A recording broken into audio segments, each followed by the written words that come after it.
سامعین السلام علیکم، عبدالرحمن صدیقی آپ سے مخاطب ہے۔ پہلے تو میں تہذیب آفی صاحب سے معذرت چاہوں گا، میں گستاخی کرتے ہوئے ان کے اشعار میں کچھ لفظی ترمیم کر رہا ہوں تاکہ لوگوں تک میں اپنی بات بہتر طریقے سے پہنچا سکوں۔ تمہیں عقل پر دسترس ہے، اپنا اچھا برا بڑا جانتے ہو، تو بتلاؤ پھر جی اٹھنے کے بارے میں کیا جانتے ہو؟ جغرافیہ، فلسفہ، سائیکالوجی، سائنس، ریاضی وغیرہ یہ سب ٹھیک ہے، اس کے گھر کا پتہ جانتے ہو؟ اللہ تبارک و تعالیٰ نے انسان کو پیدا کیا، وہ اپنی زندگی گزارتا ہے۔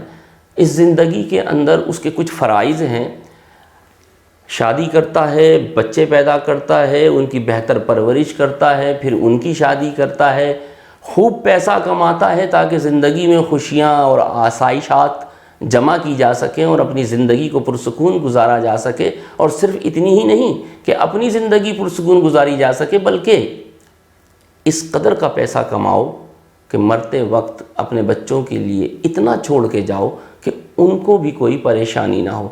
پوری زندگی کا حاصل حصول صرف اتنا ہے، پیسہ کماؤ، زندگی پرسکون گزارو، مرتے وقت اپنی اگلی نسل کے لیے پیسہ چھوڑ کے جاؤ تاکہ وہ پرسکون زندگی دنیا میں گزار دے۔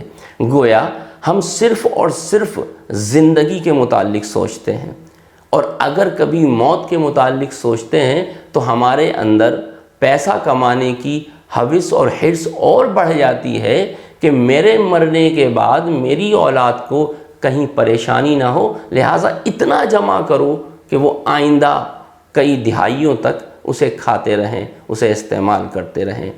ہمارے اسکولوں میں نہ تو یہ بات بتائی جاتی ہے کہ اس دنیا کی زندگی کے علاوہ بھی کوئی مسئلہ ہے۔ اول تو ہم موت کو یاد کرتے نہیں، اور اگر موت کو یاد کرتے ہیں تو اپنی اولاد کے حوالے سے کہ جی ہم مر جائیں گے تو ہمارے بعد ہمارے بچوں کا کیا ہوگا۔ گویا ہم صرف اور صرف زندگی پر فوکس کرتے ہیں۔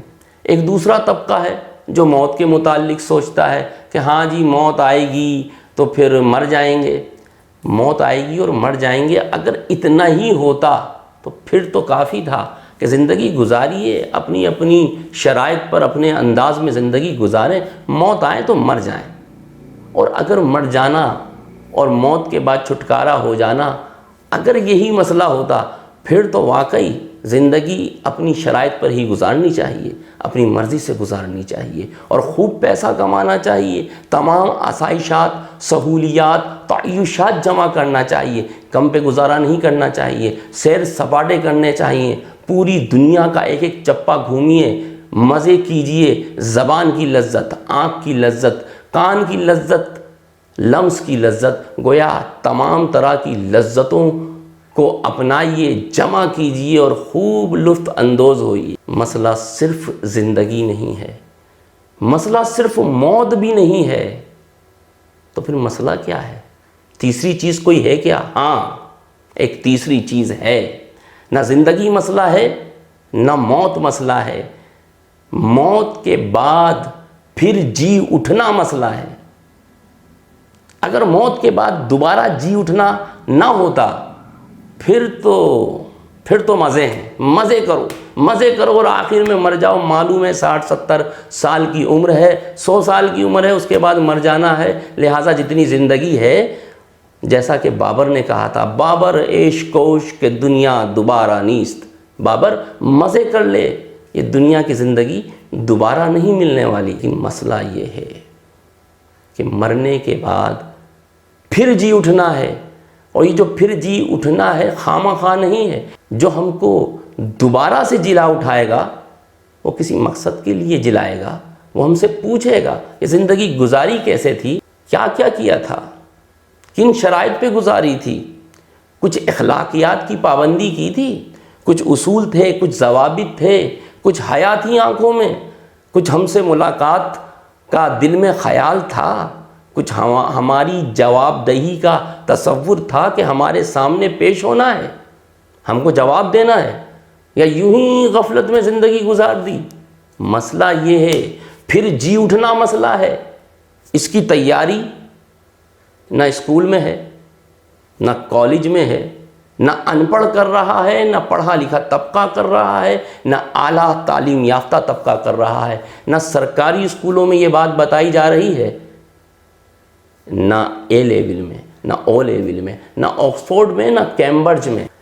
اب جب مسئلہ یہ ہے کہ مجھے ایک دن جی اٹھنا ہے، اور جی اٹھنے کے بعد اپنے رب کے حضور پیش ہونا ہے، اور پیش ہونے کے بعد اپنی تمام زندگی کے اعمال کا حساب دینا ہے، تو مجھے پھر اس کی تیاری کرنی ہے۔ پرچہ آؤٹ کیا جا چکا ہے، پوچھا کیا جائے گا یہ بھی بتا دیا، تیاری کر کے آنی ہے۔ زندگی کا پرچہ پریکٹیکل کا پرچہ ہے، تھیوری کا پرچہ نہیں ہے۔ سوال آؤٹ کر دیے گئے ہیں، آپ نے ان اسائنمنٹ کو پورا کرنا ہے، مرنا ہے، مرنے کے بعد پھر جلائے جاؤ گے، پھر میرے سامنے خداوند تعالیٰ کے سامنے پیش کیے جاؤ گے، پھر پوچھا جائے گا پریکٹیکل میں کتنے نمبر لیے اور وائوا کے کتنے نمبر تھے۔ ہمارے پاس کوئی تیاری نہیں ہے، ہمیں پتہ ہی نہیں ہے، ہمیں یہ بتایا ہی نہیں جاتا، نہ ماں بتاتی ہے، نہ باپ بتاتا ہے، نہ استاد بتاتا ہے، ہمیں کوئی نہیں بتاتا۔ ہم ساری زندگی علم و فن، سائنس، ہنر، معاش، پیسہ کہاں سے آئے گا، پیسے کیسے کمائیں گے، دوسرے کی جیب کا پیسہ میرے جیب میں کیسے آئے گا، میری آمدنی میں اضافہ کیسے ہوگا، میرا بینک بیلنس کیسے بڑھے گا، ساری زندگی کی قابلیتیں اتنی ہیں۔ لوگوں کو کیسے متاثر کرنا ہے، لوگوں میں اپنا اسٹیٹس بلند کیوں کرنا ہے، لوگوں کے میں رہ کر کے اقتدار کیوں حاصل کرنا ہے، پاور کیوں حاصل کرنا ہے، طاقت کیوں حاصل کرنی ہے۔ طاقت اس لیے حاصل کرنی ہے تاکہ کہ اپنی تمام تر خواہشوں کو پورا کر سکیں، سہولیات حاصل کر سکیں۔ پیسہ چاہیے، پیسہ کہیں سے بھی آئے، جائز طریقے سے، ناجائز طریقے سے، ہمیں اس سے کوئی سروکار نہیں، کیونکہ ہمارے دماغ کے اندر یا تو زندگی ہے، اور اگر موت کا تصور ہے تو اتنا کہ ایک دن مرنا ہے تو بچوں کے لیے کچھ چھوڑ کے جائیے، دوبارہ جی اٹھنے کا تصور ہی نہیں ہے۔ پھر اس سے ایک قدم آگے بڑھیے۔ ہم حسین چیزوں کے اوپر مرتے ہیں، حسین مناظر ہوں، حسین صورتیں ہوں، حسین آوازیں ہوں، حسین پھول ہوں، حسین کپڑے ہوں، حسین مکانات ہوں، ہم حسن پر مرنے والے لوگ، ہم حسن پرست لوگ، ہمیں کوئی بتلاتا ہے کہ اللہ ہو جمیل ویحب الجمال، اللہ حسین ہے اور حسن کو پسند کرتا ہے۔ وہ اس قدر کا حسین ہے کہ جب ایک مرتبہ تم اس کو دیکھو گے تو ازل سے قیامت تک جتنا وقت گزرا اس کے دیدار کی لذت میں گم رہو گے، اور جب اللہ پردہ فرمائیں گے تو پوچھا جائے گا کتنے عرصے تک اپنے رب کا دیدار کرتے رہے۔ ایک لمحہ بس اس کا دیدار کیا، مزید دکھائیے، مزید دیدار فرمائیے۔ کہا جائے گا نہیں، ایک بڑا طویل عرصہ تم ہمارے حسن میں محو رہے اور تمہیں وقت گزرنے کا احساس نہیں ہوا۔ ایسا حسین تو محبوب بنانے کے لائق، ایسے حسین سے تو ملاقات کرنے کا دل چاہتا ہے۔ تو ایسے حسین سے ملاقات ہی دراصل جنت کی سب سے بڑی نعمت ہے۔ ہمیں تو موت کے بعد جی اٹھنے کا خیال نہیں ہے، تو پھر اس سے ملاقات کا خیال کہاں سے آئے گا، اور وہ ملاقات ہوگی کہاں، ہمیں اس کا خیال کیوں کر کے آئے گا۔ ہمیں تو اس مقام کا ہی نہیں پتہ جہاں اس کا دیدار ہونا ہے۔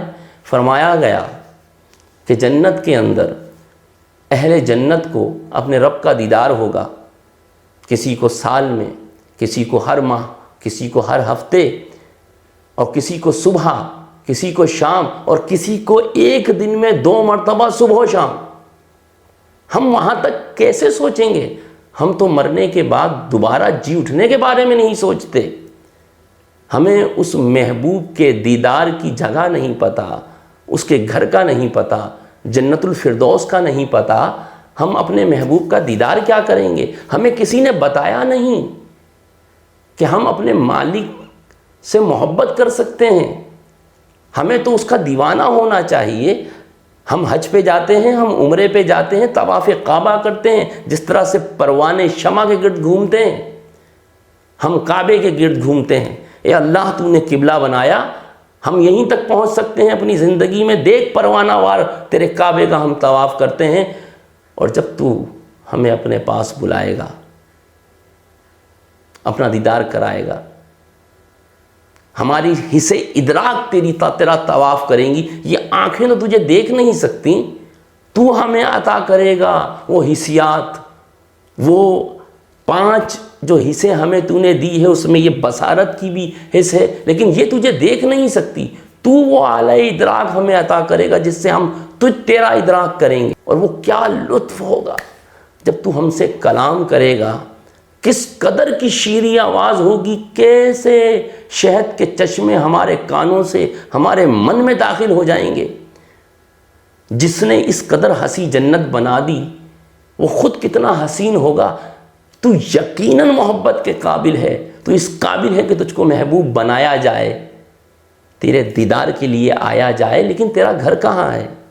تیرے گھر کا تو ہم کو پتہ نہیں, ہمیں خیال ہی نہیں.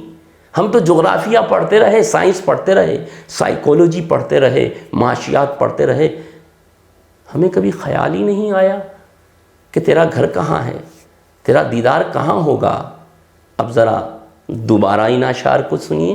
تمہیں عقل پر دسترست ہے, اپنا اچھا برا بڑا جانتے ہو, تو یہ بتاؤ پھر جی اٹھنے کے بارے میں کیا جانتے ہو. جغرافیہ, فلسفہ, سائیکالوجی, سائنس, ریاضی وغیرہ یہ سب ٹھیک ہے, اس کے گھر کا پتہ جانتے ہو؟ نہیں جانتے.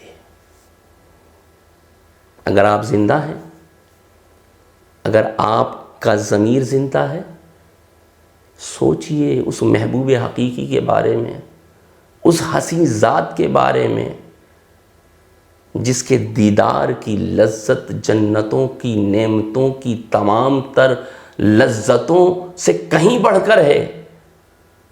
فراموش کر کے بیٹھے ہو ساری تگ و دو زندگی کے بارے میں, ساری تگ و دو موت کے وقت بچوں کے لیے دولت چھوڑ جانے کے بارے میں.